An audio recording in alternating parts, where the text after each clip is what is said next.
برا کھانا ہے ولیمے کا کہ اس میں غریبوں کو نہیں بلایا جاتا.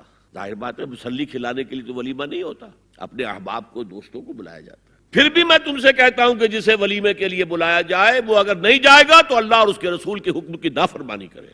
تو جس رسول نے اتنی تفصیل سے حکم دیا ہو ایک دعوت کا، وہ دوسری دعوت میں بھی خیر ہوتا نہ بیان کرتا.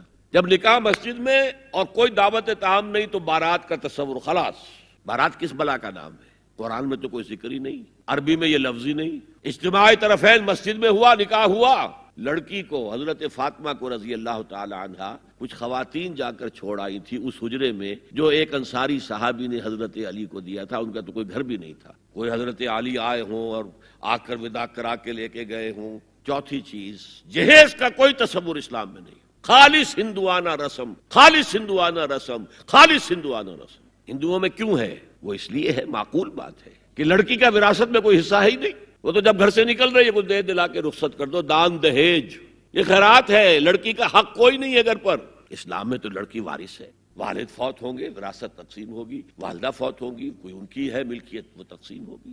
شادی کے موقع پر کوئی جہیز اسلام میں نہیں، قطعاً نہیں. غلطی سے حضرت فاطمہ کے جہیز کو جہیز کہہ دیا گیا. وہ جہیز کیا تھا؟ ایک پیسہ بھی حضور کے اپنی جیب سے نہیں تھا. اس شادی میں خاص بات کیا تھی کہ دولہا کے ولی بھی حضور ہی ہے. اور کون ہے؟ علی کا کون تھا مدینے میں؟ اور دلہن کے والد بھی حضور ہے. اب حضور پوچھتے ہیں حضرت علی سے تمہارے پاس مہر دینے کے لیے کچھ ہے؟ عرض کیا میرے پاس تو کچھ نہیں. وہ فقراء صحابہ میں سے تھے. فرمایا مہر تو دینا ہے. تمہارے پاس ایک زرہ ہوتی تھی؟ جی ہاں زرہ تو ہے. انہوں نے یہ سمجھا زرہ تو جہاد کے لیے ہے، کوئی وہ دولت تو نہیں ہے. فرمایا جاؤ اسے بیچو یا گروی رکھ کے قرض لے کر آؤ.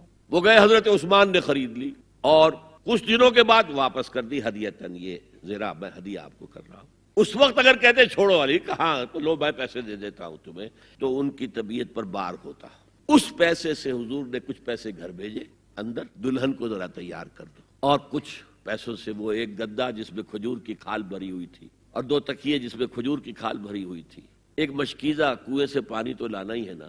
ایک چکی جو ہو یا گیہوں ہو پیسنا تو ہے نا. کوئی 1-2 برتن اور اللہ اللہ خیر صلی اللہ. یہ تھا جسے جہیز کہتے ہیں، جس میں ایک پیسہ بھی حضور کا شامل نہیں ہے.